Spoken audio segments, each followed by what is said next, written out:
اور آزادی تب ملی کہ جس کے لیے مجاہدین آزادی نے اپنے خون کو اور اپنی قربانیوں کو اس ملک کے لیے پیش کیا ہے. لیکن بڑے افسوس کی بات ہوتی ہے کہ جب ملک کی آزادی کی بات ہوتی ہے تو ان لوگوں کے نام تک نہیں لیے جاتے کہ جنہوں نے تصور آزادی دیا ہے. اگر میں یہ کہوں کہ ظلم کے خلاف لڑنا اور اس کا تصور اگر سب سے پہلے قائم کیا گیا ہے یا سب سے پہلے تصور دیا ہے تو یہ بھی اسلام کی دین ہے. آپ پوچھیں گے کہ بھائی ہندوستان کی آزادی سے اسلام کا کیا تعلق؟ تو میں نہیں کہتا، بلکہ آئیے اس شخص کا میں ایک حوالہ کوٹ کرتا ہوں کہ جس کو ہندوستان کی آزادی میں سب سے بڑا رہنما مانا جاتا ہے، جس کو ہم گاندھی جی کہتے ہیں. تو گاندھی جی نے خود کہا ہے کہ میں نے جو کچھ جدوجہد کی ہے ہندوستان کی آزادی کے لیے اور جو کچھ لڑا ہے، میں نے یہ تصور اور یہ جو مشن کہ کس انداز میں لڑا جائے، اور میں نے اپنے مشن کے لیے جو ایک لاہ عمل تیار کیا، ایک طریقہ کار تیار کیا، تو گاندھی جی کہتے ہیں کہ میں نے یہ مشن، یہ جذبہ اور یہ جنگ آزادی کے لیے جدوجہد کا طریقہ یہ امام حسین سے سیکھا ہے.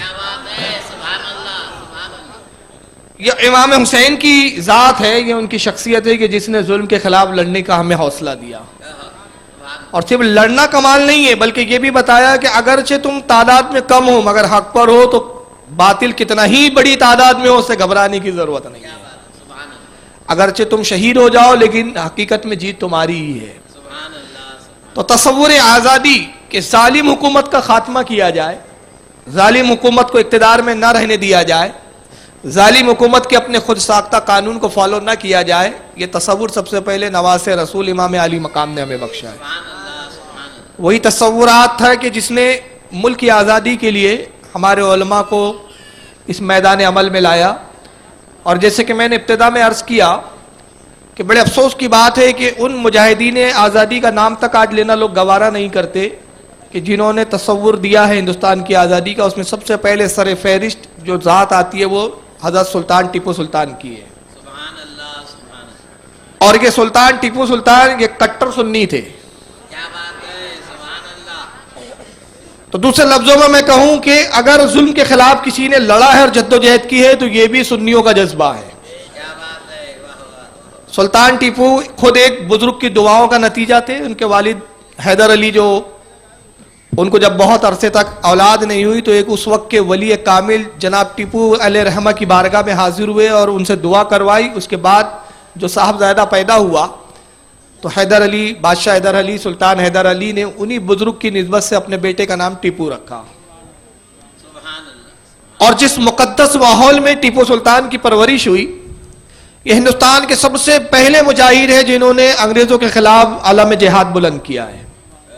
سب سے پہلے تصور آزادی کا ذہن دیا، اور ان کا ایک مقولہ اور ایک جملہ تھا، بلکہ ان کی زندگی کا ایک کل حاصل تھا کہ شیر کی ایک دن کی زندگی بہتر ہے گیدڑ اور لومڑی کی 1000 سالہ زندگی سے. یہ ان کا زندگی کا نصب العین تھا. اور ٹیپو سلطان کے جس ماحول میں پرورش ہوئی، سلطان حیدر علی بڑے متقی اور پرہیزگار تھے، بلکہ ولی صفت تھے. اور ان کی والدہ بھی بڑی اپنے وقت کی عابدہ زاہدہ تھی. یہاں تک کہ حال یہ تھا کہ ٹیپو سلطان کے ایک دو شریک بھائی تھے، ایک دائی کے سپرد کر دیا گیا. میں بتانا چاہ رہا ہوں کہ ٹیپو سلطان کی پرورش کس ماحول میں ہوئی. تو جیسا ماحول ہوتا ہے اسی کے اعتبار سے ذات و شخصیت میں اثرات مرتب ہوتے ہیں. انسان کے زندگی میں جو اثرات آتے ہیں اس میں دو چیزوں کا بڑا حصہ ہوتا ہے. ایک ہوتا ہے خون کا تعلق اور دوسرا ہوتا ہے دودھ کا تعلق. خون اگر اچھے خاندان کا اور پاکیزہ ہو تو نسب اور حسب میں بھی خوبیاں لاتا ہے. دودھ اگر اچھی عورت کا ہو اور اچھی عورت کا اگر کوئی بچہ دودھ نوش کرتا ہے تو اثرات اس عورت سے خاندانی مرتب ہوتے ہیں. ٹیپو سلطان کے ساتھ بھی یہی سب معاملات تھے کہ بڑے مقدس ماحول میں سلطان ٹیپو کی پرورش ہوئی. ایک دائی مقرر کی گئی، دائی کا اپنا ایک بچہ بھی تھا. ٹیپو سلطان اس کا بھی دودھ پیا کرتے تھے اپنی دائی کا، اور وہ بچہ بھی اپنی ماں کا دودھ پیا کرتا تھا. دائی اپنے بیٹے کو بھی دودھ پلاتی، سلطان ٹیپو کو بھی پلاتی، یہاں تک کہ دونوں پرورش پاتے رہے. اور چونکہ سلطان ٹیپو سلطان کے وہ دو شریک بھائی تھے، وہ دائی کا صاحبزادہ، چنانچہ ٹیپو سلطان اپنے بھائیوں کی طرح اس سے محبت کرتے تھے. جب حضرت ٹیپو سلطان جوان ہوئے، بڑے ہوئے، بادشاہ بنے، اور جب تخت پر آپ رونق افروز ہوئے تو اپنے اس دو شریک بھائی کو آپ نے ایک بہت اعلیٰ منصب عطا کیا. ایک موقع یہ آیا کہ انگریزوں سے جب آپ نے پنجہ لڑایا اور حالات یہ ہوئے کہ انگریزوں کے خلاف جب آپ نے علم جہاد، علم آزادی بلند کیا تو انگریزوں نے متعدد بار جو ہے میسور پر حملہ کیا، لیکن ہر بار منہ کی کھانی پڑی ان کو. اور ٹیپو سلطان کی طاقت، ان کا پاور، ان کا دبدبہ اور ان کی فوج کی جابازی کا یہ عالم تھا کہ انگریز کے قدم ٹک نہیں پاتے تھے، باوجود بڑی جدوجہد کے میسور پہ قبضہ نہیں کر پا رہے تھے. ایک وقت یہ آیا کہ انگریزوں نے پھر صلح کی بات کی، کہا کہ سلطان ہم صلح کرنا چاہتے ہیں. تو آپ نے صلح کے لیے اپنے اسی دوست شریک بھائی کو بھیجا، کہا جاؤ جو بھی شرائط انگریز کہتے ہیں اس کو سنو بغور، تمہیں اگر اچھے سے شرائط لگے، قابل قبول لگے تو ان شرائط پر صلح کر لینا، اور شرائط اگر قابل قبول نہ ہو تو پھر صلح نہ کرنا، جنگ جاری رکھی جائے گی. ہوا یہ کہ حسن اتفاق کہ جب یہ دوست شریک بھائی گئے تو بڑی تاخیر ہو گئی، یہاں تک کہ ٹیپو سلطان کو بڑی فکر ہوئی کہ میرا دوست شریک بھائی جو گیا ہے کافی دیر ہو گئی واپس نہیں آیا، کہیں ایسا تو نہیں کہ انگریزوں نے شہید کر دیا. اسی پریشانی میں محل میں گھوم رہے تھے، چونکہ ٹیپو سلطان اپنے اس بھائی کی بڑی عزت کرتے تھے، اس دوست شریک بھائی کو بڑا رسپیکٹ کرتے تھے، بڑی عزت دیتے تھے. تو کچھ حاسدین بھی تھی دربار میں، اور ان حاسدین کا حال یہ تھا کہ وہ سلطان ٹیپو کے کان بھرا کرتے تھے، ہمیشہ کہتے تھے کہ سلطان آپ اتنا اعتماد کرتے، آخر آپ کا کوئی سگا بھائی تو ہے ہی نہیں، دوست شریک بھائی ہے، ایک دائی کا بیٹا ہے. لیکن حضرت سلطان ٹیپو سلطان جو اس بات کو نظر انداز کرتے تھے. اب جیسی ہوا خواہوں نے دیکھا اور جیسی یہ حاسدین نے دیکھا تو ایک موقع ملا ان کو. ٹیپو سلطان کے پاس پہنچے اور کہا کہ سلطان ہمیں تو یہاں تک خبر ملی ہے کہ آپ کے دوست شریک بھائی نے انگریزوں سے معاہدہ نہیں کیا بلکہ وہ انگریزوں کے ہاتھے بک چکا ہے، اور ایک سودا کیا ہے اس نے. یہی وجہ ہے کہ وہ انگریزوں کے پاس ٹھہر گیا ہے، اور اس نے سارے راز ظاہر کر دیے، وہ ساری چیزیں بتا دی جو آپ کی کمزوری کی ہو سکتی ہے، جو وہ جانتا ہے. اور یقیناً انگریزوں کی وہ اتنی مدد کرے گا کہ اس کی مدد سے انگریز میسور پر قبضہ کر لیں گے. ٹیپو سلطان نے ابتدا میں تو اس پر یقین نہیں کیا، لیکن بعد میں معاملہ یہ ہوا کہ جب بہت دیر گزر گئی تو حاسدین کی یہ بات آپ کے ذہن میں دھیرے دھیرے گھر کرنے لگی. اسی پریشانی کے عالم میں اپنی اس دائی کے پاس جاتے، دوست شریک ماں کے پاس جاتے اور کہتے ہیں کہ اے ماں، اے میری دوست شریک والدہ، بڑے افسوس کی بات ہے کہ تمہارے بیٹے نے میرے ساتھ غداری کی ہے. میں نے اس کو انگریزوں کے پاس صلح کے لیے بھیجا، اور حال یہ ہے کہ کافی وقت گزر گیا ہے اور کچھ دن گزر چکے ہیں، لیکن وہ اب تک لوٹا نہیں. بلکہ کچھ جاسوسوں سے مجھے یہ خبر ملی ہے کہ اس نے انگریزوں کے ہاتھ میں کچھ سودا کر لیا ہے. اور جیسی اس دائی نے سنا تو بڑے جلال میں آتی ہے اور کہتی ہے کہ سلطان قسم خدا کی میرا بیٹا مر سکتا ہے لیکن تم سے غداری نہیں کر سکتا. کہا کہ دوست شریک ماں آپ یہ کس یقین کے ساتھ کہتی ہے؟ کہا اس لیے کہ میں نے جب بھی دودھ پلایا ہے سلطان، تمہیں بھی جب دودھ پلایا اور اپنے بیٹے کو جب دودھ پلایا تو میں نے یہ چیز کا خیال رکھا کہ میں نے کبھی حرام لقمہ اپنے شکم میں نہیں ڈالا، اور جب بھی دودھ پلایا ہے تو باوضو پلایا ہے. ایسا کبھی ہوا ہی نہیں کہ میں بے وضو رہی اور تمہیں دودھ پلایا ہو. چنانچہ اب یہ گفتگو ہو رہی تھی کہ ان کا دوست شریک بھائی فوراً حاضر ہوتا ہے اور اس نے پھر بتایا کہ میں نے غداری نہیں کی بلکہ انگریزوں نے مجھے خریدنے کی بڑی کوشش کی تھی. تو دودھ کے اثرات اچھے ہوتے ہیں، نتیجہ یہ ہوا کہ سودے نہیں ہوتے جہاں دودھ کے اثرات اچھے ہوتے ہیں. بہرحال ایک طویل گفتگو ہے اس تعلق سے، لیکن اب گفتگو تو اصل موضوع اور ہے میرا، لیکن مختصر طور پہ مجھے چیزیں بیان کرنا ہے کہ جنگ آزادی میں ہمارے علماء اہل سنت کا کیا کردار رہا ہے. آج کوشش کی جا رہی ہے کہ علماء اہل سنت کو جنگ آزادی سے بالکل دور کر دیا جائے اور ایسا ظاہر کیا جائے کہ گویا علماء اہل سنت نے اس معاملے میں کچھ کام ہی نہیں کیا، اور یہ تک پروپیگنڈا کیا جاتا ہے کہ سنی علماء نے کیا کیا ہے سوائے کفر کے فتوے دینے کے علاوہ. لیکن میں کہتا ہوں قسم خدا کی اگر جنگ آزادی کا تصور کسی نے دیا ہے تو وہ صرف علماء اہل سنت ہے، اور جنہیں آج آزادی کی جنگ آزادی کا ہیرو پیش کیا جا رہا ہے وہ اپنے وقت کے انگریزوں کے ایجنٹ اور انگریزوں کے دفعدار ہوا کرتے تھے. میں کچھ تاریخی حکایت ہیں آپ کو مختصر رکھوں گا، ورنہ اس پر تو ایک مستقل بیان کرنے کی ضرورت ہے. ٹیپو سلطان کی شہادت ہوئی، کچھ تفصیلات آپ نے بھی سنی ہوں گی، اور میسور جو ہے انگریزوں کے ہاتھ آیا. ٹیپو سلطان کی یہ کوشش ہے کہ انگریزوں سے اس ملک کو پاک کیا جائے، وہ کامیاب نہ ہو سکی، لیکن ٹیپو سلطان نے اپنی شہادت سے ایک بڑے اچھے اثرات مرتب کیے اور ذہن و فکر پر آنے والے لوگوں کے لیے یہ اثرات چھوڑ کے گئے کہ شیر کی ایک دن کی زندگی بہتر ہے بنسبت اس سے کہ گیدڑ کی تم غلامی کی 100 سال کی زندگی کو پسند کرو. آزادی کی ایک دن بہت بہترین ہے 100 سال کی غلامی سے.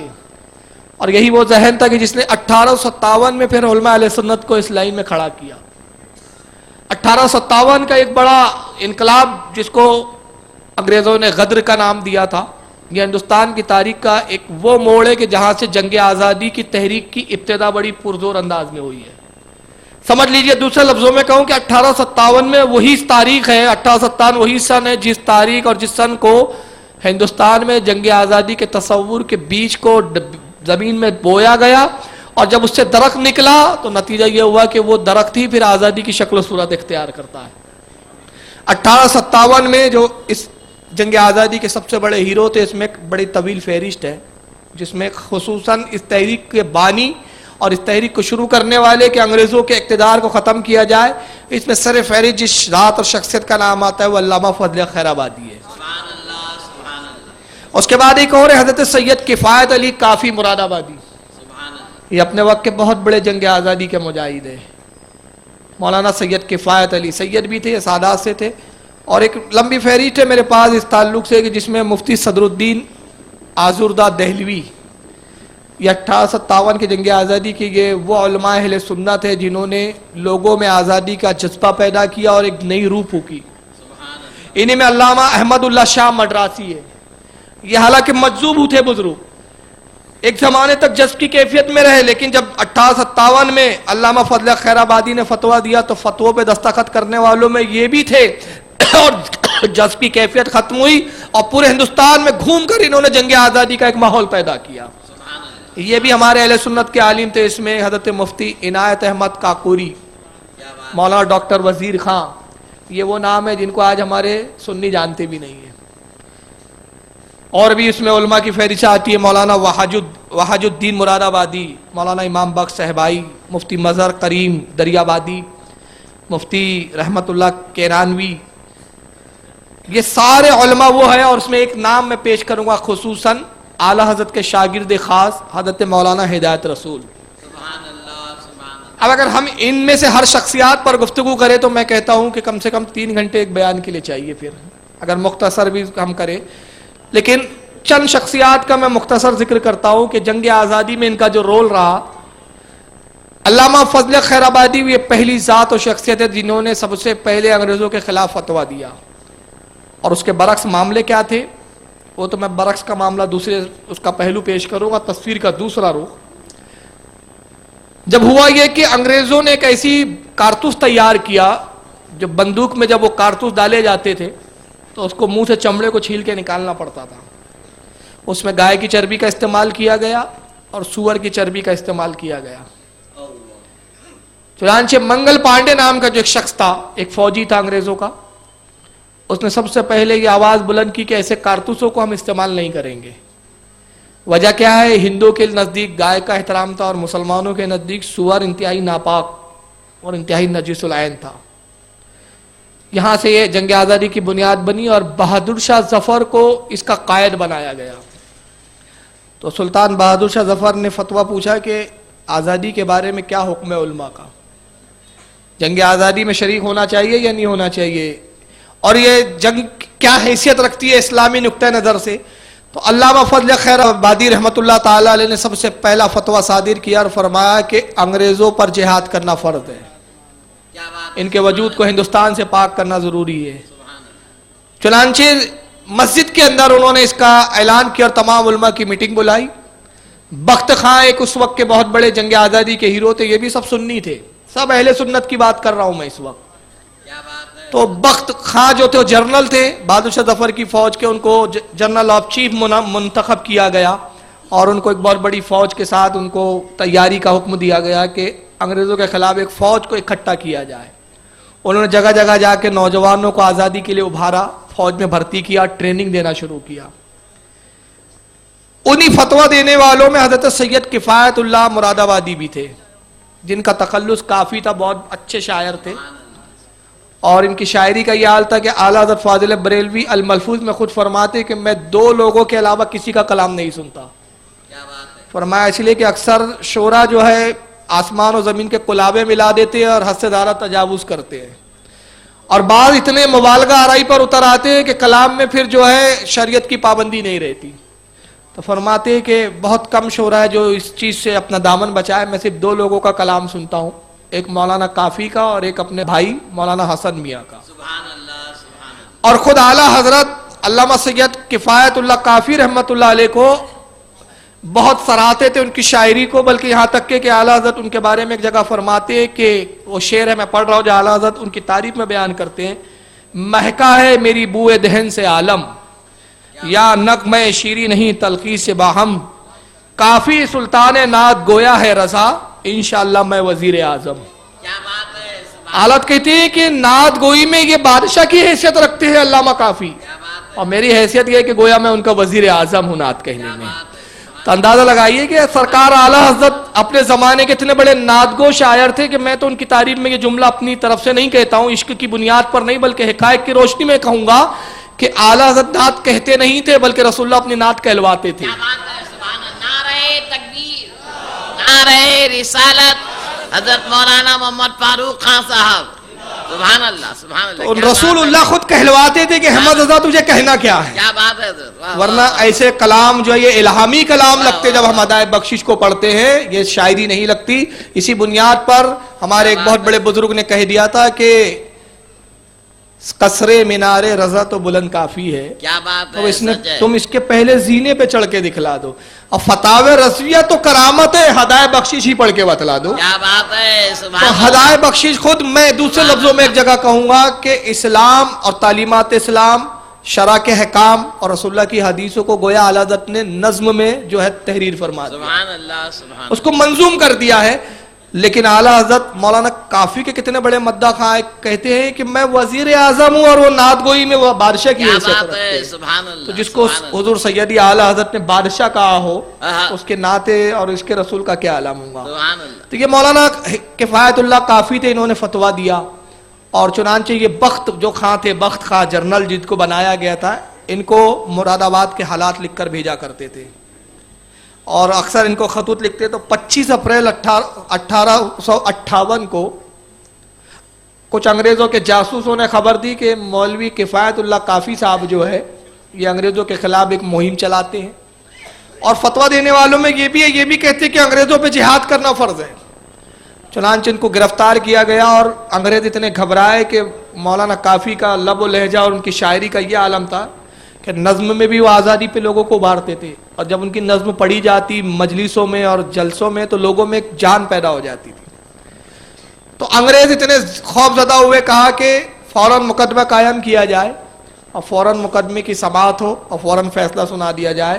تو اب انگریزوں کا خوف اس سے انداز لگائیے کہ حضور سید کفایت اللہ کافی کے لیے صرف 2 دن مقدمہ چلا، اور 2 دن کے اندر پہلے دن پہ مقدمہ ہوا اور دوسرے دن جو ہے پھانسی کی سزا سنا دی گئی. اللہ. اور ان کی بے باکی کا عالم یہ تھا، جب شہادت کی خبر ملتی ہے، شہادت کا پیغام سنایا گیا کہ پھانسی ہونے والی ہے، تو آپ رو نہیں رہے تھے بلکہ آپ مسکرانے لگے، سبحان اللہ. اور فرمایا کہ میری آخری خواہش یہ ہے کہ یہ پھانسی برسر عام دی جائے. اللہ اکبر. چنانچہ مجمع عام میں حضرت علامہ سید کفایت اللہ کافی کو لایا گیا، ہزاروں کا ازدحام لگا ہوا تھا، اور جب لایا گیا تو دیکھنے والی نگاہوں نے دیکھا کہ آپ بڑے خوش نظر آ رہے تھے. کیا بات ہے. آپ نے غسل کیا، کپڑے تبدیل کیے، کچھ وقت قرآن کی تلاوت کی، کیا بات. آنکھوں میں سرما لگایا، اپنے لباس کو عطر سے جو ہے معطر کیا، اور بڑے شان کے ساتھ سینہ کڑاتے ہوئے نعت رسول گنگناتے ہوئے کیا آتے بات ہے. سبحان اللہ. اب اس وقت نعت کیا کہی تھی وہ میں جملے ابھی وہ نعت کے کچھ اشعار پڑھ کے سناؤں گا. اب پوچھنے والوں نے پوچھا انگریزوں نے کہ کفایت اللہ تمہیں خوف نہیں آتا کہ تمہیں پھانسی ہونے والی ہے؟ کہا پھانسی سے موت سے تو وہ ڈرے کہ جس کو موت کے بعد کی زندگی کی مایوسی ہو، جس کو یہ یقین نہ ہو کہ موت کے بعد کیا ہونے والا ہے. میں تو اسی لیے اس تیاری کے ساتھ جا رہا ہوں کہ بس رسول اللہ سے ملاقات ہونے والی ہے، سرکار میرے انتظار میں. نعرہ تکبیر، نعرہ رسالت، جشن غوث اعظم حضرت مولانا محمد فاروق خان صاحب رضوی. سبحان اللہ. کیا بات ہے بھائی. اور جب تختہ دار پر لایا جاتا ہے علامہ سید کفایت اللہ کافی کو، تو کہا ٹھہر جاؤ، میری آخری خواہش یہ ہے کہ میں کچھ اپنے نبی کی شان میں کچھ کہہ دوں. کیا بات ہے. سبحان اللہ. اور اسی عالم میں میرے گلے میں پھندا ڈالا جائے. پھندا گلے میں ڈالا گیا، اور اس وقت آپ شعر کہہ رہے تھے: کوئی گل باقی رہے گا نہ چمن رہ جائیں گا، کوئی گل باقی رہے گا نہ چمن رہ جائیں گا، پر رسول اللہ کا دین حسن رہ جائیں گا. سبحان اللہ. سبحان اللہ. کوئی گل باقی رہے گا نہ چمن رہ جائیں گا، پر رسول اللہ کا دین حسن رہ جائیں گا. ہم سفیرو باغ میں ہے کوئی دم کا چہچہا، بلبلیں اڑ جائیں گی سونا چمن رہ جائیں گا. سبحان اطلاس و کم وہ خواب کی پوشاک پر نازا نہ ہو، اس تنے بے جان پر خاکی کفن رہ جائیں گا. جو پڑھے گا صاحب لولاک کے اوپر درود. یہ شعر سنیں. سبحان اللہ. دیکھیں کیا یقین ہے کہ پھانسی کے تختے پر یہ شعر کہہ رہے ہیں، ورنہ پھانسی اور موت ایسا ہے کہ اچھا کے ہوش اڑ جاتے ہیں. اور اس مقام پہ نعت رسول کہہ رہے اور اشعار برجستہ اشعار، یہ نہیں کہ لکھ کے رکھے تھے انہوں نے، برجستہ اشعار کہتے جو پڑھیں گا صاحب لولاک پر کے اوپر درود، آگ سے محفوظ اس کا تن بدن رہ جائے گا. آگ سے محفوظ، نعرہ رسالت. کیا بات ہے. سبحان اللہ. آگ سے محفوظ اس کا تن بدن رہ جائیں گا. سب فنا ہو جائیں گے کافی، لیکن حشر تک نعت حضرت کا زبانوں میں سکن رہ جائیں گا. سبحان اللہ. سبحان تو اللہ. یہ علامہ سید کفایت اللہ کافی سبحان رحمت اللہ، اللہ علیہ، سبحان اللہ. جن کو پھر برسر عام سزائے موت دی گئی، مگر کیا آج ان کا تذکرہ کیا جاتا ہے؟ افسوس کی تو یہ بات ہے کہ ہمارے سنی لوگوں کو ہی نہیں پتا کہ ہمارے علماء نے جنگ آزادی میں کیا کارنامے دیے. اس کے بعد علامہ سید فضل خیرہ مراد آبادی کی میں بات کروں، یہ تو جنگ آزادی کے اصل ہیرو ہیں. انہوں نے جب فتویٰ دیا اور فتویٰ دینے کے بعد برسر عام دہلی کی جامع مسجد کے اندر انہوں نے اعلان کیا اپنے اس فتوے کا، اور نتیجہ یہ ہوا کہ جب انگریزوں کو یہ خبر پہنچی تو انہوں نے ان کی گرفتاری کا وارنٹ جاری کر دیا. تو علامہ فضل خیرہ مراد آبادی رحمت اللہ علیہ کچھ دن کے لیے روپوش ہو گئے. بعد میں مخبروں کی مدد سے ان کا پتہ لگایا گیا، اور مخبروں نے جب جاسوسی کی چنانچہ حضرت کو گرفتار کیا گیا. علامہ فضل خیرہ آبادی پہ مقدمہ قائم ہوا. مقدمہ چلا تو آپ کے جو وکیل تھے جو لڑ رہے تھے تو انہوں نے کہا حضور کہ آپ کہہ دیجئے عدالت میں کہ یہ فتویٰ میرا نہیں ہے. تو آپ نے فرمایا کہ مجھے کسی وکیل کی حاجت نہیں، اپنا مقدمہ میں خود لڑوں گا، مجھے کسی سرکار کی طرف سے کوئی وکیل نہیں چاہیے، حکومت کی طرف سے. خود آپ اپنے مقدمے کی پیروی کے لیے کٹگھرے میں تشریف لائے. جج نے پوچھا کہ فضل یہ کیا تمہارا فتویٰ ہے؟ تو علماء فرماتے کہ اگر آپ کہہ دیتے کہ میرا فتویٰ نہیں ہے تو کوئی ثبوت ہی نہیں تھا انگریزوں کے پاس کہ وہ ثابت کرتے ہی آپ کا فتویٰ ہے. لیکن علامہ فضل خیرہ آبادی بڑے بے باکی کے ساتھ فرماتے کہ ہاں یہ میرا فتویٰ ہے. کہا آپ کو اس فتوے میں پچھتاوا ہے؟ کہا پچھتاوا ہوتا تو فتویٰ ہی کیوں دیتا. کہا اس پر کوئی پچھتاوا نہیں. کہا اس کا نتیجہ جانتے ہو؟ کہا ہاں اس کا نتیجہ زیادہ سے زیادہ موت کے سوا اور کیا ہو سکتا ہے. لیکن تم نہیں جانتے کہ موت تو ہم مسلمانوں کے لیے ایک تمغہ اور ایک انعام ہے. یہی وہ موت ہے کہ جب ہمیں یہ انعام کے طور پہ ملتی ہے تو ہماری ملاقات رسول اللہ سے ہو جاتی ہے. یہ تو سرکار سے ملنے کا ایک ذریعہ ہے. بہت بے باکی سے آپ نے وہاں پر گفتگو کی، اور حکومت کے جو نقص تھے، عیب تھے، اور حکومت کے جو ظلم و تشدد تھا مسلمانوں پر اور ہندوستان کی عوام اور رعایا پہ، وہ سب آپ نے بیان کیے. نتیجہ یہ ہوا کہ کافی دن یہ مقدمہ چلتا رہا، اور آخر میں جج کو یہ خوف ہوا کہ اگر اسی طرح مقدمے کی پیروی فضل خیرہ آبادی کرتے رہے تو یقیناً وہ وقت پھر بڑا قریب ہے کہ انگریز اپنے آپ کو حق پر نہ ثابت کر سکیں گے، نہ اپنی حکومت کو جائز ثابت کر سکیں گے.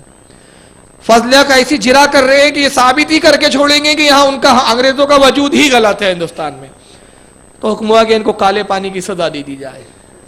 کالا پانی کیا تھا؟ جزیرہ انڈمان نکوبار آج ایک اچھا جزیرہ بن چکا ہے. سمندر کے دوسرے حصے پہ تھا، وہ ہندوستان کا بالکل آخری کونے کا حصہ ہے، بیچ میں سمندر ہے. ایک اجڑا ہوا ایک جیل خانہ بنایا گیا تھا، ایک جزیرہ تھا اجڑا ہوا جہاں کوئی اسباب اور سامان اتنے آسانی سے مہیا نہیں ہوتے تھے. اور جب انگریز کسی کو بہت سخت سزا دیتے تھے تو اس کو کہتے تھے انڈمان نکوبار میں پہنچا دو. کالا پانی کی سزا کہا جاتا تھا. اب سمندر اتنا چوڑا ہے کہ وہاں سے بھاگ نہیں سکتے آپ، چاروں طرف سمندر ہے، بیچ میں جزیرہ ہے، تو بھاگنے کا راستہ نہیں. تو جہاز سے لے جا کے چھوڑ دیا جاتا تھا. اور وہاں جیل میں اتنا ظلم و تشدد ہوتا تھا کہ جو عموماً دوسری جیلوں میں نہیں ہوتا تھا. علامہ فضل خیرہ آبادی پہ بڑے ظلم و ستم ہوئے. کافی وہاں پر مشقت والے آپ سے کام لیے جاتے تھے، حتیٰ کہ حضرت فضل خیرہ آبادی کافی بیمار ہو گئے. لیکن اس بیماری کے عالم میں بھی وہاں پر آپ کے یہ حالات تھی کہ دین رسول کی خدمت کے لیے آپ وہاں کتابیں تصنیف فرماتے تھے. اس ایام میں بھی آپ نے کتابیں لکھی چند، اور بھی ان کے ساتھ علماء وہاں پہ موجود تھے. اس وقت حضرت صدر الدین صاحب الزردہ یہ بھی اس وقت وہاں کالے پانی کی سزا کاٹ رہے تھے، اور بھی کچھ علماء تھے جن کو کالے پانی کی سزا ہوئی تھی، تو یہ سب وہاں پر موجود تھے۔ جب کافی بیمار ہو گئے تو بیماری کے عالم میں اتنی تکلیف اور شدت تھی کہ جو انگریزوں کا جو جیلر تھا اس کو بھی آپ پر رحم آ گیا۔ تو آپ بیماری کے عالم میں بستر مرگ پر لیٹے ہوئے ہیں، انگریز جیلر آتا ہے، کہتا ہے فضل حق میں تمہارے تقوی و پرہیزگاری سے بڑا متاثر ہوا، تم بڑے نیک سیرت ہو، اور میں نے دیکھا کہ تم اپنے رب کی عبادت کبھی بھولتے نہیں ہو، اپنے رب کی عبادت میں مشغول رہتے ہو، بڑے تم نیک و پارسا ہو، مجھے تم پر بڑا ترس آتا ہے۔ اگر تم اتنا کہہ دو صرف کہ یہ فتوے سے مجھے پچھتاوا ہے اور یہ جو فتویٰ میں نے دیا اس پر مجھے افسوس ہے، تو پھر میں تمہیں بچا سکتا ہوں، میں تمہاری سفارش کر کے بھیجوں گا، ہو سکتا ہے کہ حکومت کو تم پر رحم آئے اور تم کو آزادی دے دی جائے۔ جب اس نے یہ بات کی تو علامہ فضل خیر آبادی رحمۃ اللہ علیہ اسی بستر سے بڑے جوش کے ساتھ اٹھتے اور فرماتے کہ خبردار، مجھے اس کی ضرورت ہی نہیں، نہ اس پہ مجھے پچھتاوا ہے، اگر 1000 بار بھی مجھ سے پوچھا جائے کہ فضل حق کیا وہ فتویٰ تو نے دیا، تو میں ہر بار یہی کہوں گا کہ ہاں فتویٰ میں نے ہی دیا ہے، اور وہ فتویٰ حق ہے، اس کی سطر حق ہے، ایک ایک لائن اس کی حق ہے، میں نے بڑے سوچ سمجھ کے فتویٰ دیا ہے۔ واقعی انگریزوں کا وجود جو ہے یہ ہندوستان میں ناپاک وجود ہے، اس کو صاف کرنا ہم پر فرض و واجب ہے۔ نتیجہ یہ ہوا کہ اسی بیماری کے عالم میں انڈوبار نکوبار میں آپ کا وصال ہوا، اور وہیں پر حضرت کی مزار ہے آج۔ ان کے صاحبزادے تھے حضرت عبدالحق خیر آبادی، یہ بھی جنگ آزادی میں اس وقت شریک رہے۔ بعد میں ان کا بھی جب انتقال ہوا تو علامہ عبدالحق خیر آبادی تو اتنے بڑے محب وطن تھے کہ انہوں نے وصیت کی تھی کہ جب انگریز چلے جائے تو میری قبر پر آ کر یہ خبر سنا دینا کہ انگریز چلے گئے، یہ آخری ان کی وصیت تھی۔ چنانچہ جب 15 اگست کا دن آیا تو کچھ علماء کی جماعت وہاں پہنچی، میلاد کی محفل منعقد ہوئی، اور اس کے بعد ان کی قبر پر جا کے باواز بلند کہا گیا حضور مبارک ہو، انگریز ہندوستان چھوڑ کر جا چکے ہیں۔ یہ علامہ فضل خیر آبادی اور ان کے صاحبزادے، ان کا جنگ آزادی میں ایک رول رہا۔ حضرت مولانا ہدایت رسول رحمۃ اللہ علیہ جو اعلیٰ حضرت کے شاگرد تھے، بہت بہترین واعظ گوئی کرتے تھے، واعظ کہنے میں ان کو بڑا ملکہ حاصل تھا، بڑے عظیم خطیب تھے، اور یہ سرکار غوث اعظم کی خاندان اور ان کی نسل سے تھے۔ مولانا سید ہدایت رسول اعلیٰ حضرت کے شاگردوں میں تھے، اور بڑے بے باک، اور ان کی ایک میں فضیلت اور ایک خوبی بتاؤں گا، اور اس میں پھر اعلیٰ حضرت کی کرامت بھی ہے کہ قانون پاس ہوا تو انہوں نے اس کے خلاف احتجاج کیا، اور علامہ ہدایت رسول کا عالم یہ تھا کہ غیر مسلم بھی ان کے فتوے پہ عمل کرتے تھے، اور ان کی بات کو بہت توجہ سے سن کے اس پہ قبول کیا کرتے تھے، گویا یہ پورے اپنے شہر میں ایک قائد کی حیثیت رکھتے تھے۔ انہوں نے اعلان کیا کہ فلاں میدان میں جو ہے آج اس قانون کے خلاف ایک اجلاس منعقد کیا جائے گا، فلاں تاریخ کو سارے ہندوستانی جمع ہو جائیں، اور کہا جب تک یہ قانون انگریز ہٹائیں گے نہیں تب تک ہڑتال جاری رہیں گی۔ تو اتنی زبردست ہڑتال ہوئی کہ خود انگریز مورخ ہینٹر کر کے ایک مورخ گزرا، اس نے اپنی کتاب میں لکھا کہ ایسی ہڑتال ہندوستان کی تاریخ میں نظر نہیں آئی، اور حال یہ تھا کہ کہنے والا ایک مسلمان تھا، لیکن ہندوؤں نے بھی ان کے اس قول پر اتنا عمل کیا کہ جو دودھ بیچنے والے ہوتے تھے انہوں نے انگریزوں کے بچوں کو دودھ دینے سے انکار کر دیا۔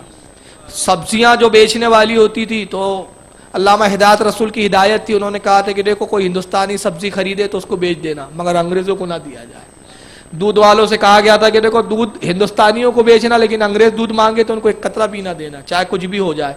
نتیجہ یہ ہوا کہ ایک سبزی والی، وہ مورخ ہینٹر جو ہے انگریز مورخ لکھتا ہے کہ ایک سبزی بیچنے والی ٹوکری میں آلو اور گوبھی وغیرہ کچھ سبزیاں لے جا رہی ہے، اور وہ اپنی بستی میں سبزیاں بیچ رہی تھی کہ ایک انگریز پہنچتا ہے اس کے پاس اور کہتا ہے کہ مجھے کچھ آلو دے دو، تو کہتی ہے کہ ہمارے مولانا، اور غیر مسلم تھی لیکن کہتی ہے کہ ہمارے مولانا ہدایت رسول کا حکم ہے کہ کسی انگریز کو ایک سبزی کا پتے کا ٹکڑا بھی نہ دیا جائے۔ تو انگریز کہتا ہے کہ کتنی قیمت میں بیچتی ہے؟ تو اس نے کچھ بتائی اتنے آنے، کہا کہ 10 گنا لے لے۔ تو وہ کہتی ہے 10 گنا؟ اگر تو ایک آلو کی قیمت 1,00,000 روپیہ بھی دیں گا تو میں مولانا ہدایت رسول کی ماننے والی ہوں، ان کا فتویٰ دیکھوں گی، تیرے کو آلو نہیں بیچوں گی۔ اتنی زبردست ہڑتال کی گئی تھی۔ جب انگریزوں نے دیکھا تو بڑے تل ملائے کہ صاحب یہ مولانا ہدایت رسول کا یہ عالم ہے، انہوں نے ارسٹ وارنٹ جاری کیا اور کہا کہ جو جلسہ فلاں تاریخ کو ہونے والا ہے اس تاریخ پر اگر جلسے کی پابندی ہے، جو جلسے میں جائے گا اس کو گرفتار کیا جائے گا۔ بڑا ایک ٹینشن کا ماحول تھا، اور انگریزوں نے یہ کیا کہ صاحب جب اعلان کیا کہ اس جلسے میں جو جائے گا گرفتار ہوں گا، اور جلسے کا جو وقت تھا وہ صبح 10 بجے سے تھا، کیونکہ اس زمانے میں لائٹ ویٹ کے انتظام نہیں ہوتے تھے، تو اجلاس جو دنوں میں ہوا کرتے تھے۔ جب انگریزوں کا یہ فرمان جاری ہوا اور منادی اعلان کرتے ہوئے جا رہا ہے کہ حکومت سرکار اور یہاں کے گورنر کا حکم ہے کہ اس جلسے میں کوئی شریک نہ ہو، جو جلسے میں شریک ہوگا حکومت کا غدار مانا جائے گا، اس کو گرفتار کیا جائے گا. تو غیر مسلموں نے اور مسلمانوں نے کیا کیا؟ رات کے 2 بجے سے جا کے میدان میں جمع شروع ہو گئے. انہیں معلوم تھا کہ صبح انگریز فوج جو ہے سپاہی کھڑے کر دیں گے وہاں پہ میدان میں، جانے نہیں دیا جائے گا. تو رات کے 2 بجے 2:30 بجے سے رات بھر لوگ میدان میں جمع ہوتے رہے. اور جب صبح 6 بجے کے قریب انگریز اس میدان کے قریب پہنچے کہ چلے پہرا وہرا نافذ کرے، اور خود انگریزوں کا کمشنر پہنچا تو یہ دیکھ کر حیران رہ گیا کہ جیسی سفیدہ نمودار ہوا صبح کا تو پورا میدان ہزاروں لاکھوں لوگوں کے اقدام سے کھچا کھچ بھرا ہوا تھا. یہ بڑا پریشان کہ اب اتنوں کو کیسے گرفتار کرے. تو اس نے کہا کہ پہرا لگایا، کہا کہ ہدایت رسول کو کسی طرح سے بھی اسٹیج پر نہ آنے دیا جائے. مگر آپ کے خادموں نے ایسا انتظام کیا کہ پیچھے سے لائے اور اچانک اسٹیج پہ کھڑے کر دیے. کوئی اعلان نہیں، کچھ نہیں، آپ نے سیدھا آئے اور مائک پہ تقریر شروع کر دی. اب تقریر شروع ہوئی تو اب یہ انگریز پریشان کیا کرے. تو کمشنر نے سیدھا گورنر کو فون لگایا کہ کیا آرڈر ہے. تو کہا فوراً اسی میدان سے گرفتار کر لو. تو کمشنر ڈرتے ڈرتے پوسٹر کہتا ہدایت رسول تمہارا اریسٹ کا وارنٹ ہے. تو آپ مائک پر اعلان کرتے کہ صاحب آپ لوگوں نے سنا، یہ انگریز کمشنر کہتا ہے کہ میرے اریسٹ کا وارنٹ ہے. میں اپنی تقریر ابھی یہاں روکتا ہوں، ختم نہیں ہوئی، آگے کی تقریر کمشنر کے بنگلے پر ہوں گی، سب وہاں چلے، سب وہاں چلے، باقی کی تقریر وہیں ہوں گی. تو پورا مجمع چلا انگریز کے جو کمشنر تھا اس کے گھر کی طرف. اب یہ پریشان، اب اس نے ہتھ کڑی تو لگا دی، حضرت کو لے جا رہا اور مجمع بھی ساتھ ساتھ. اور تو مجبور ہو کے یہ گھبرایا کہ اتنے لوگ اگر ہم پہ ٹوٹ پڑے تو ہم کتنوں کو گرفتار کریں گے، کتنوں کو ماریں گے. نتیجہ یہ ہوا کہ اس نے ہتھ کڑی کھولی، کہا کہ مولانا ہدایت رسول آپ کو جو کہنا ہے کہہ دیجئے، مگر اس شرط کے ساتھ کہ بعد میں جب میں آپ کو گرفتار کروں، چونکہ میری نوکری کا سوال ہے، تو آپ اپنے لوگوں کو قابو میں رکھیں، اپنے لوگوں سے اپیل کریں کہ وہ پولیس پر حملہ نہ کرے. کہا ٹھیک ہے، میں مجھے منظور ہے. نتیجہ یہ ہوا کہ مولانا ہدایت رسول نے پوری تقریر مکمل کی اور فرمایا کہ ہڑتال اس وقت تک جاری رکھی جائے جب تک انگریز یہ اپنا بدترین قانون واپس نہ لے. اور فرمایا کہ مجھے گرفتار کر رہے ہیں، انشاءاللہ یہ میرا بال بھی باقا نہ کر سکیں گے، لہٰذا آپ اطمینان رکھیں، امن و سکون قائم رکھیں. مولانا ہدایت رسول کو لے جایا گیا اور اس کے بعد آپ پہ مقدمہ چلا. اور مقدمے کے بعد آپ کو پہ غدار کا حکم کہ بھائی انگریزوں کے خلاف انہوں نے غداری کی، حکومت کے خلاف یہ کیا وہ کیا. چند سالوں کی سزا آپ کو سنا دی گئی. مولانا ہدایت رسول جیل میں تشریف لاتے، جیل میں ان کو رکھا گیا اور جیل میں بڑی سختی ان پر نافذ کی گئی. ایسی کوٹری میں رکھا گیا جہاں سورج کی کرنیں بھی نہیں آتی تھی. مگر اس حال میں بھی آپ صابر و شاکر ہو کر وہاں پر اللہ کی عبادت میں مشغول ہے. سرکار غوث اعظم کے شہزادے تھے. تو ایک دن جب تکلیف بہت حد سے زیادہ گزر گئی تھی، انگریز کئی بار یہ ہوتا کہ وضو کے لیے پانی تک نہیں دیتے تھے، کئی بار آپ کو کھانا نہیں دیا جاتا، کبھی کھانا دیا جاتا تو بہت ہی بدترین کھانا دیا جاتا تھا، بڑے محنت کے کام لیے جاتے تھے. تو ایک دن آپ نے منقبت لکھی سرکار غوث اعظم کی شان میں، اور اس منقبت میں غوث اعظم سے استغاثہ کیا. اور الفاظ کچھ اس طرح تھے، مفہوم یہ تھا آپ کی منقبت کا کہ حضور اے میرے جد کریم میری خبر لیجئے، میری جو ہے خبر لیجئے، مجھ پر اپنا کرم کیجئے. منقبت لکھنے کے بعد آپ اسی کوٹری میں ابھی نیند لگ گئی، سو گئے، تو خواب میں یہ دیکھتے کہ سرکار غوث اعظم رضی اللہ تعالیٰ عنہ بنفس نفی تشریف لاتے ہیں. مولانا ہدایت رسول کو اٹھایا، کہا ہدایت رسول اٹھو، تم نے ہمیں یاد کیا، ہم آ گئے. تو برہنہ پیٹ سو رہے تھے گرمی کے دن، اور پھر کالی کوٹری میں رکھا گیا تو وہاں ہوا تک نہیں آتی تھی ٹھیک سے، تو گرمی بہت ہوتی، تو آپ اپنا کرتا اتار کے سو رہے تھے.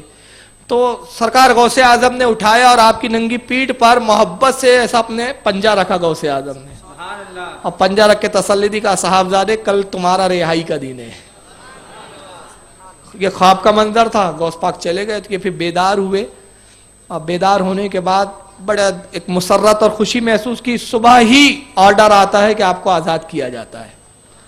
مولانا ہدایت رسول کو جب آزادی کا پروانہ ملا، سیدھا وہاں سے جیل سے آپ نکلے، سیدھا اپنے مرشد کامل استاد گرامی حضور سیدی اعلی حضرت کی بارگاہ میں حاضر ہوتے ہیں. اعلی حضرت رضی اللہ تعالیٰ عنہ بیٹھے ہوئے تخت پر درس حدیث دے رہے ہیں، علماء مشائخ بیٹھے. جیسی مولانا ہدایت رسول داخل ہوئے کمرے میں، بس اعلی حضرت ادب سے کھڑے ہو گئے. سب کو تعجب ہوا کہ بھائی مولانا ہدایت رسول تو شاگرد ہیں، 12 آتے 12 حضور اعلی حضرت سے پڑھا ہے، سیکھا ہے، آج کیا بات ہے. تو اعلیٰ حضرت جب ادب سے کھڑے ہوئے تو ساری مجلس کھڑے ہو گئی. اعلیٰ فرماتے صاحبزادے اپنا کرتا تو اتارو. مولانا ہدایت رسول تعجب میں پڑ گئے. کہا سرکار کرتا کیوں اتروایا جا رہا ہے؟ کہا اتاریے. تو کرتا اتارا تو اعلیٰ حضرت نے اسی پیٹھ پر بوسہ دیا جا سرکار غوث اعظم نے خواب میں اپنا پنجہ رکھا تھا اور پنجے کا نشان برقرار تھا. اور اس کے بعد فرمایا کہ ہدایت رسول جو خواب تم جیل میں دیکھ رہے تھے فقیر اپنے گھر میں اسی خواب کو دیکھ رہا تھا. یہ میرے غوث کا مجھ پر فضل تھا کہ وہ خواب مجھے گھر میں دکھایا گیا اور تم جیل میں دیکھ رہے تھے. اور فرمایا ہدایت رسول جس کی پشت پر غوث اعظم کا پنجہ ہو اس کو کس بات کا خوف ہے؟ تمہارے مرنے تک بلکہ تم حشر میں ہوں گے تو حشر میں بھی اسی پنجے کے ساتھ اٹھائے جاؤں گے. غالباً اسی کو کہا کہ کیا دبے جس پہ حمایت کا ہو پنجہ تیرا، شیر کو خطرے میں لاتا نہیں کتا تیرا.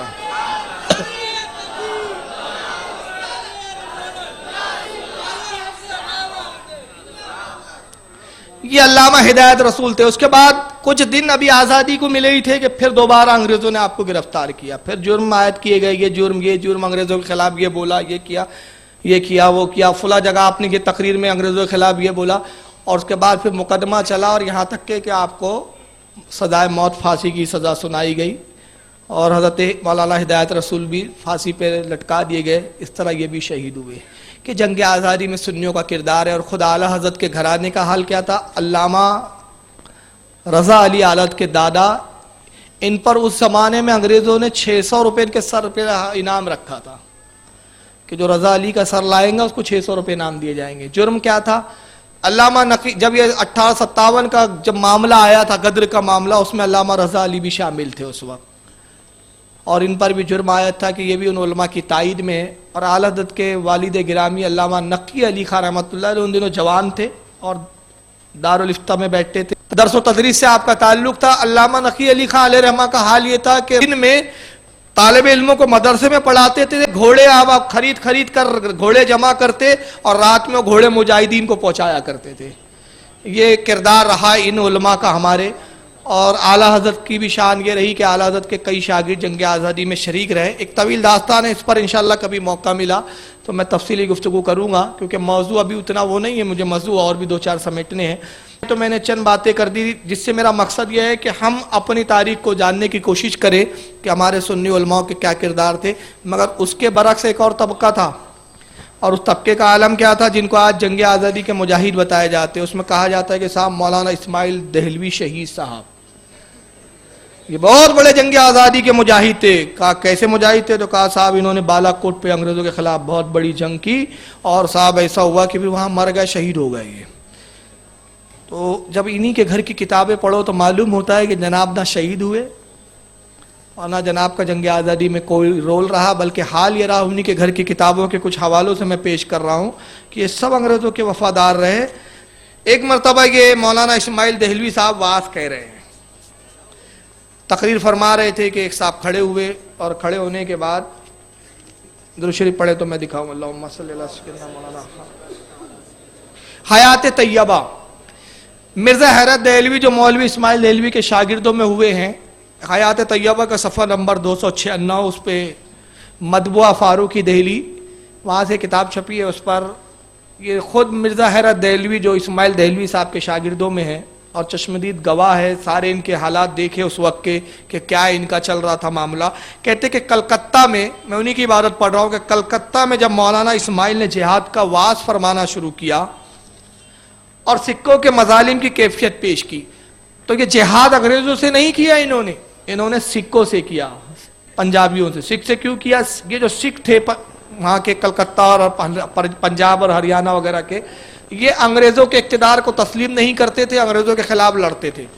تو انگریزوں نے مولانا اسماعیل دہلوی صاحب کو خریدا اور ان کے پیر سید رائے بریلی کو خریدا اور کہا کہ تم یہ کرو کہ مسلمانوں میں یہ جذبہ لاؤ کہ صاحب سکھوں سے جہاد کرنا فرض ہے، اس لیے کہ سکھ قوم جو ہے یہ مسلمانوں کی بہت بڑی دشمن ہے. تو اس طرح تم ہمارے دشمنوں کو تم صفایا کر دو، باقی کو ہم دیکھ لیں گے. تو چنانچہ یہ تقریریں کرتے کہتے کہ صاحب انگریز بھی دشمن ہے، سکھ بھی دشمن ہے، پہلے سکھوں سے جہاد ہوں گا اس کے بعد انگریزوں سے جہاد ہوں گا. تو سکھوں کے مظالم بیان کرتے کہ دیکھو سکھوں نے یہ ظلم کیا مسلمانوں پہ، وہ ظلم کیا، ان کے خلاف مسلمانوں کھڑے ہو جاؤ، جہاد کرو.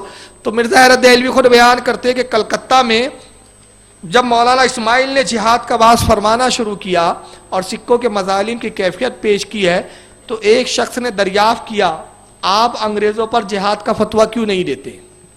اور یہ وہی دور ہے 1857 کے، جب سارے علماء انگریزوں کے خلاف جہاد کے فتوے دے رہے تھے. تو ان سے بھی کہا گیا کہ بھائی آپ کیوں فتویٰ نہیں دیتے؟ تو آپ نے جواب دیا کہ ان پر جہاد کرنا کسی طرح واجب نہیں ہے. انگریزوں پہ جہاد کرنا کسی طرح واجب نہیں ہے. ایک تو ان کی ریت ہے، دوسرے ہمارے مذہبی ارکان کے ادا کرنے میں وہ ذرا بھی دست اندازی نہیں کرتے. ہمیں ان کی حکومت میں ہر طرح آزادی ہے، بلکہ ان پر کوئی حملہ آور ہو تو مسلمانوں پر فرض ہے کہ وہ اس سے لڑیں اور اپنی گورنمنٹ پر آنچ تک نہ آنے دے. یہ ان کے گھر کی شہادت ہے. کیا کہہ رہے ہیں کہ ان پر جہاد کرنا فرض نہیں ہے انگریزوں پہ، بلکہ کرنا کیا چاہیے؟ اگر کوئی انگریزوں سے لڑے ان سے لڑنا ہم پر فرض ہے، اور ان سے نہ صرف لڑنا فرض ہے بلکہ کیا کریں؟ کوشش کریں لڑیں ان سے اور اپنی گورنمنٹ پر آج تک نہ آنے دیں. تو بتائیے یہ انگریزوں کے مخالف تھے کہ انگریزوں کے وفادار تھے؟ یہ مولانا ابو الحسن ندوی صاحب ابھی بھی مرے ہیں، نام سناؤں گا آپ نے. انہوں نے کتاب لکھی سیرت سید احمد، 3 جلدوں میں ہے، میرے پاس تینوں موجود ہے. اس کا صفحہ نمبر 190 ہے. سیرت سید احمد. سیرت سید احمد جو اسماعیل دہلوی کے پیر صاحب تھے، سید احمد رائے بریلوی صاحب، ان کے تعلق سے ان کی سوانح حیات پر کتاب لکھی ہے. کہتے ہیں کہ سکوں سے یہ لڑنے نکلے، مولانا اسماعیل دہلوی صاحب اور مولوی سید رائے بریلوی صاحب، یہ دونوں لڑنے کے لیے نکلے. تو کہتے ہیں کہ جب وہ جا رہے تھے تو ایک بیچ کا واقعہ بیان کرتے کہ اتنے میں کیا دیکھتے ہیں کہ انگریز گھوڑوں پر سوار چند پالکیوں میں کھانا رکھے کشتی کے قریب آئے. یہ پانی کی کشتیوں میں جا رہے تھے تو دیکھا کہ کچھ انگریز آئے اور پالکیوں میں کھانا رکھا ہوا ہے، کھانے کا انتظامات ہے. تو ایک انگریز آگے بڑھا اور پوچھا کہ پادری صاحب کہاں ہیں؟ پادری صاحب سے اس کی مراد کیا تھی؟ رائے بریلی صاحب. پادری صاحب کہاں ہیں؟ حضرت نے کشتی پر سے جواب دیا میں یہاں موجود ہوں. انگریز گھوڑے پر سے اترا، ٹوپی ہاتھ میں لیا، کشتی پر پہنچا اور مزاج پرسی کے بعد کہا کہ 3 روز سے میں نے اپنے ملازم کو یہاں کھڑے رکھا ہے اور تاکہ مجھے اطلاع کریں. آج انہوں نے اطلاع دی اور کہا کہ حضرت قافلے کے ساتھ تمہارے مکان کے سامنے پہنچے. یہ اطلاع پا کر غروب آفتاب تک میں نے کھانے کی تیاری میں مشغول رہا. سید صاحب نے حکم دیا کہ کھانا اپنے برتنوں میں منتقل کر لیا جائے. کھانا لے کر قافلے میں تقسیم کر دیا گیا اور انگریز 2-3 گھنٹہ ٹھہر کر چلا گیا.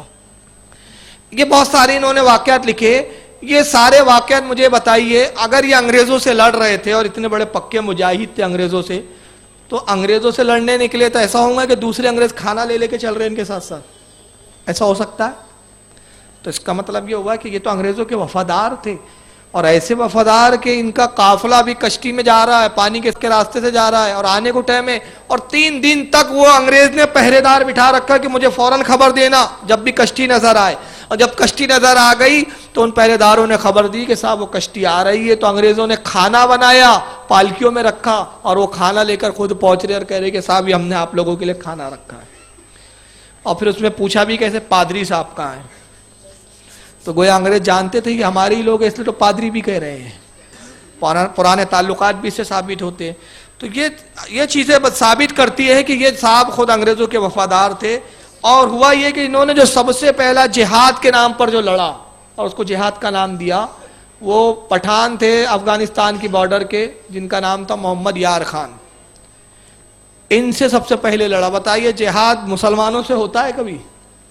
اب یار خان سے کیوں لڑا؟ اس لیے لڑا کہ یہ انگریزوں کے اقتدار کو تسلیم نہیں کرتے تھے اور انگریزوں کی ناک میں دم کر رکھا تھا. چنانچہ انہوں نے لڑا. اور اس کے بعد کیا ہوا کہ ایک فتح محمد صاحب تھے، یہ یوسف زئی پٹھان تھے، افغانستان کی بارڈر پر ان کی حکومت تھی. تو انگریزوں نے دیکھا، کہا کہ صاحب سارے علاقے ہمارے قبضے میں آ گئے مگر یہ پٹھان قوم جو ہے یہ نہیں آتی، یہ لڑنے میں بڑے لڑاکو ہے. تو اسماعیل دہلوی صاحب کو تیار کیا گیا، رائے بریلی صاحب کو تیار کیا گیا اور کہا کہ جاؤ کسی طرح سے ان کو زیر کرو. تو چنانچہ حیات طیبہ میں مرزا حیرت دہلوی نے لکھا اور بھی لوگوں نے لکھا ہے کہ یہ سید رائے بریلوی اور مولوی اسماعیل دہلوی فتح محمد خان جو رئیس تھا پٹھانوں کا، وہاں پہنچے اور وہاں خوب واعظ و نصیحت کی تبلیغ کی، اپنے علم کا خوب لوہا منوایا.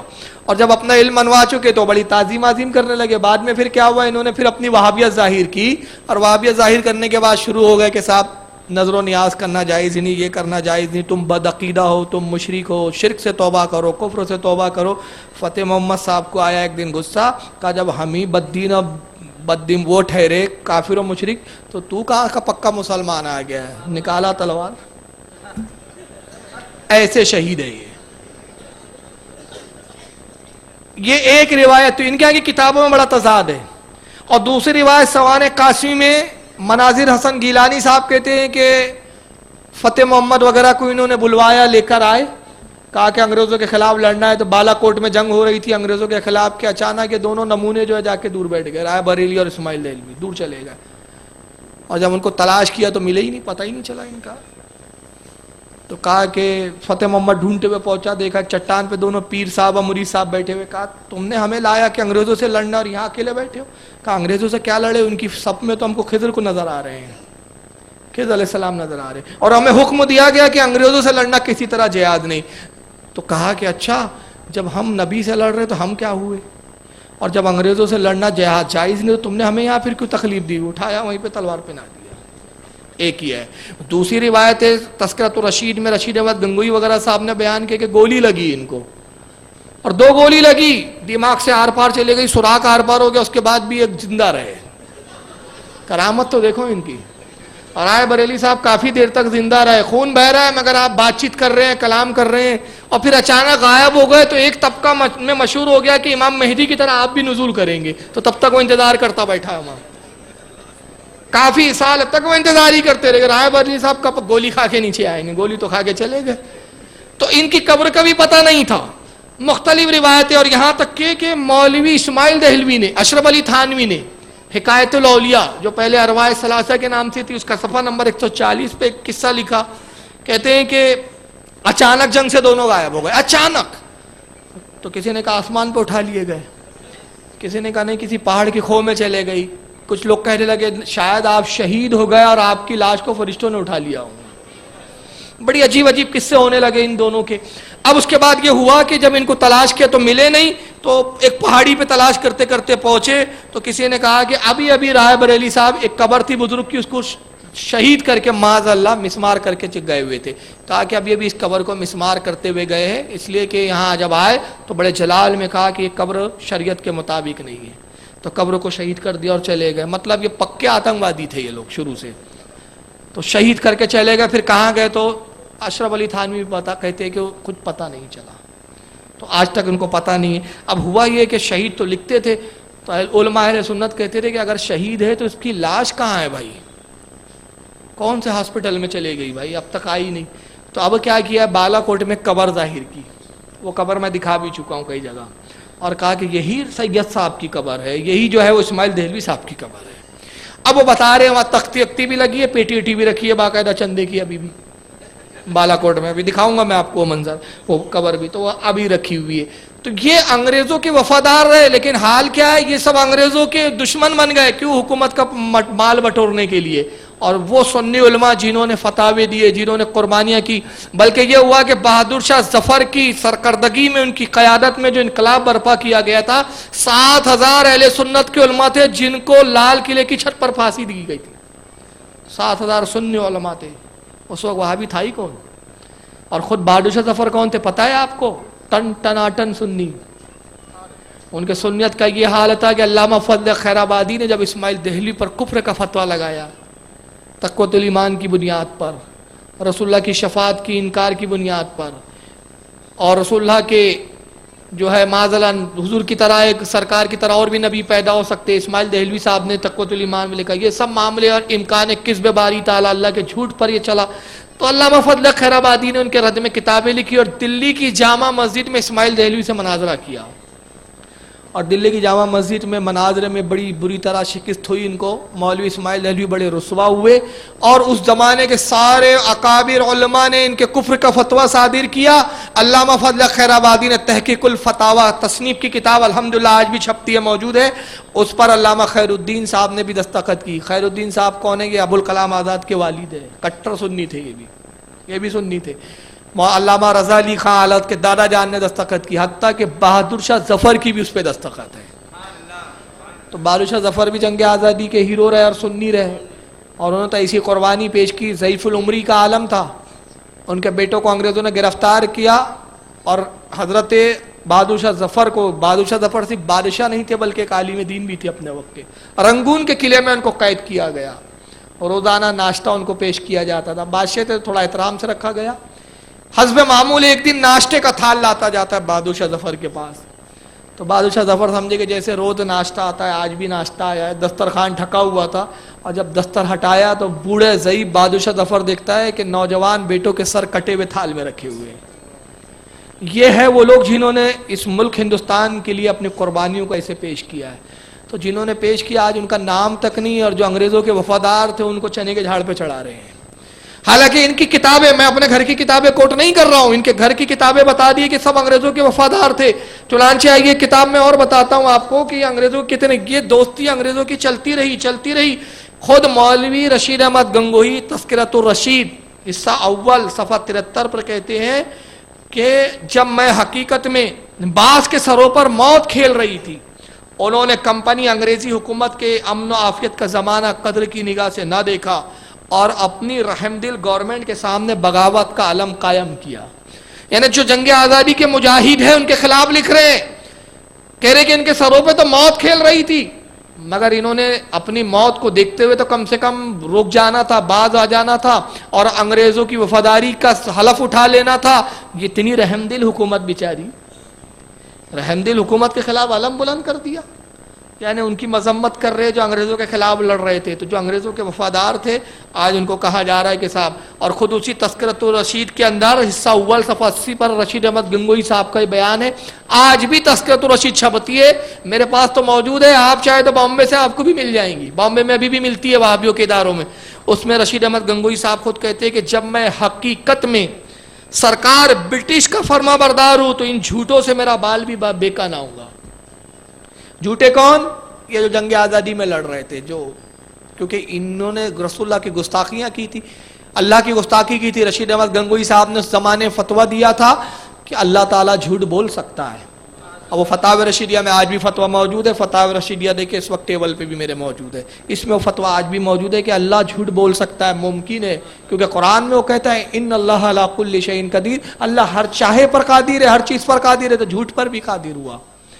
اس پر جب علماء نے ان پہ فتوے لگائے تو کہا کہ میں حقیقت میں جب برٹش گورنمنٹ کا وفادار ہوں تو ان جھوٹوں سے میرا کیا بال بے باقا ہوگا، ان کا بال بھی بیکا نہ ہوگا یہ ان جھوٹوں سے۔ اور اگر میں مر گیا، آگے سنیے، اگر مارا بھی گیا تو سرکار مالک ہے، اسے اختیار ہے جو کرے۔ سرکار کون؟ British government. اگر انہوں نے مجھے مار بھی ڈالا تو سرکار میری مالک ہے، اب جو چاہے میرے ساتھ کرے، لیکن ان سے تو میں نہیں ڈرتا صاحب۔ یہ سب انگریزوں کے وفادار، ان کے بیانات موجود ہیں، اور یہ بیانات خود اس بات پہ دلالت کرتے کہ یہ انگریزوں کے چمچہ خار تھے۔ تو یہاں سرکار کس کو کہہ رہے ہیں؟ حکومت کو۔ اور اعلیٰ حضرت کی شان فقاہت دیکھ کے آپ فرماتے ہیں کہ حکومت کو سرکار کہنا جائز نہیں، سرکار تو وہ ہے جو مدینے کی ہے، سرکار تو ایک ہی ہے، یہ سرکار تھوڑی، یہ حکومت ہے۔ اعلیٰ فاضل بریلوی انگریزوں کی عدالت کو عدالت نہیں کہتے تھے، فرماتے تھے کچہری کہیے، عدالت کیوں کہتے ہو؟ عدالت تو وہ ہوتی ہے جہاں سے عدل ہو، اور جہاں اسلام کا قانون ہی نہ چلتا وہاں کا عدل ہو سکتا ہے، تو اس کو کچہری کہی جائے۔ تو یہ احتیاط تھی۔ ملکہ وکٹوریہ کی ٹکٹ ہوتی تھی اس وقت، اعلیٰ حضرت لفافے پہ ٹکٹ لگاتے تو سر نیچے رکھتے تھے، ٹکٹ الٹی، حالانکہ یہ قانوناً جرم ہے۔ اگر آپ جان بوجھ کے ٹکٹ لگائے اور ثابت ہو جائے اگر کہ آپ نے جان بوجھ کے کیا تو بہت سخت قانون ہے، اس پر توہین مانی جاتی ہے یہ۔ لیکن اعلیٰ حضرت کسی کی مجال نہ ہوئی کہ اعلیٰ حضرت پر کرے، بلکہ مولوی اشرف علی تھانوی صاحب کے جو ایک بھائی تھے، سگے بھائی، وہ برٹش گورنمنٹ کے ایک بہت بڑے عہدے پہ فائز تھے۔ انہوں نے اعلیٰ حضرت پر ایک جھوٹا کیس مقدمہ سجایا اور اعلیٰ کے نام پہ ڈال دیا۔ کورٹ سے وارنٹ آ رہا ہے انگریز کی عدالت سے، کچہری سے، کہ مولانا احمد رضا کو پیش کیا جائے۔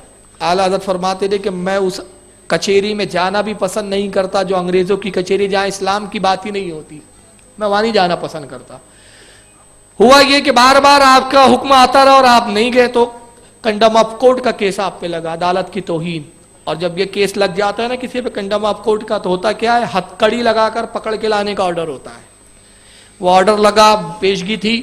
علامہ حسنین بھی عالت کے بھتیجے بڑے پریشان، مقدمات کو یہی دیکھتے تھے، تو فرماتے کہ میں بڑا پریشان کہ اب کیا ہوگا، اللہ جانے، پولیس آئیں گی جیپ گاڑی کے ساتھ، عالت کو ہتھ کڑی لگائیں گی، بڑا عجیب ہوگا۔